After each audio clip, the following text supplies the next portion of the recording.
रंगों का त्योहार होली हर साल खूब धूमधाम के साथ मनाया जाता है और होलिका दहन के ठीक अगले दिन सभी लोग खूब खुशी के साथ एक दूसरे को अबीर गुलाल लगाते हैं। हिंदू फाल्गुन महीने में पूर्णिमा तिथि के दिन मनाए जाने वाले इस पर्व का विशेष महत्व है, लेकिन इस बार होली की तिथि को लेकर लोगों के बीच में थोड़ा असमंजस बना हुआ है। होली को लेकर लोगों की अपनी अपनी मान्यताएं और पौराणिक कथाएं हैं, तो आज के इस वीडियो में आप जानने वाले हैं साल 2025 में होली कब है, इस दिन भद्रा कब से कब तक रहेगी और कौन कौन से शुभ मुहूर्त इस दिन बन रहे हैं। और अगर ज्योतिषियों की माने तो इस बार की होली बहुत ही खास है, क्योंकि इस बार साल का पहला चंद्र ग्रहण भी लग रहा है। इस बार होलिका दहन किया जाएगा 13 मार्च गुरुवार को और होलिका दहन का शुभ मुहूर्त रहेगा रात 11:26 से 12:30 तक। इस बार होलिका दहन के दिन भद्रा भी लग रही है और भद्रा काल 13 मार्च गुरुवार को सुबह 10:35 से लेकर रात 11:26 तक रहेगा। और इस बार की भद्रा का वास पृथ्वीलोक पर रहने वाला है। जब भी ऐसा होता है, पृथ्वीलोक पर भद्रा यदि रहती है तो ये पृथ्वीलोक के लोगों के लिए बहुत ही कष्टकारी होती है, इसलिए हमेशा शुभ मुहूर्त में ही होलिका दहन या कोई भी शुभ काम करने चाहिए।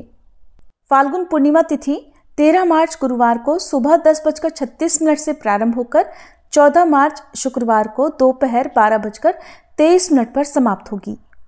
ऐसे में इस बार 13 मार्च गुरुवार को होलिका दहन भी होगा और पूर्णिमा का व्रत भी इसी दिन रखा जाएगा।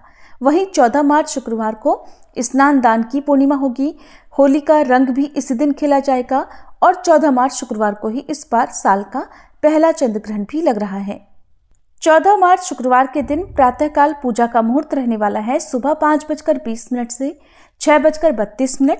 अभिजीत मुहूर्त दोपहर 12:12 से 12:59 तक और राहु काल जो कि अशुभ मुहूर्त होता है सुबह 10:30 से दोपहर 12 बजे तक रहेगा। होली से ठीक 8 दिन पहले होलाष्टक लग जाते हैं, जो कि इस बार 7 मार्च शुक्रवार से लेकर 13 मार्च गुरुवार तक है और होलाष्टक का जो समय होता है वो अशुभ माना जाता है और इन 8 दिनों में कोई भी शुभ काम नहीं किया जाता है, जैसे कि शादी, विवाह, मुंडन या गृह प्रवेश आदि।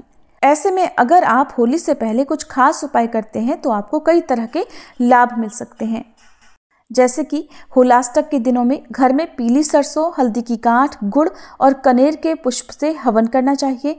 इसके बाद श्री सूक्त या फिर मंगल ऋण मोचन स्तोत्र का पाठ भी जरूर करना चाहिए। ऐसा करने से माँ लक्ष्मी जी की कृपा प्राप्त होती है। होलाष्टक के दिनों में और खास तौर पर पूर्णिमा व्रत के दिन भगवान नरसिंह की पूजा करना श्रेष्ठ माना जाता है और भगवान कृष्ण की पूजा करते समय अबीर गुलाल या शिवलिंग पर गुलाल चढ़ाने से जीवन में पूरे साल भर सुख सौभाग्य बना रहता है।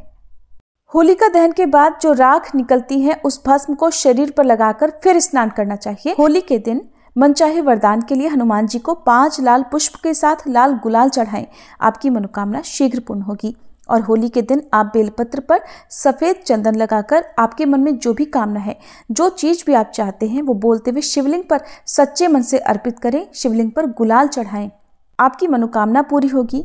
और होली के दिन सबसे पहले सुबह उठकर हींग के पानी से कुल्ला करके अपना मुख साफ करना चाहिए और प्रातःकाल उठते ही किसी दूसरे बाहरी व्यक्ति के द्वारा दी गई कोई भी चीज नहीं खानी चाहिए। और होलिका दहन या होली के दिन खास तौर पर अगर कोई बाहरी व्यक्ति आपका पहना हुआ वस्त्र, रुमाल या फिर कुछ भी आपके इस्तेमाल की चीजें मांगे तो आप बिल्कुल भी ना दें, क्योंकि ऐसा करने पर आपको मुसीबतों का सामना करना पड़ सकता है। क्योंकि होली के जो ये 2 दिन होते हैं इसमें लोग बहुत ज़्यादा टोने टोटके करते हैं, दूसरों को नुकसान पहुंचाने के लिए बहुत सारे उपाय करते हैं और ये उपाय प्रभावी भी होते हैं। खास तौर पर आपको इस दिन दूसरों के द्वारा दी गई इलायची, लौंग आदि का सेवन तो भूल कर भी नहीं करना चाहिए।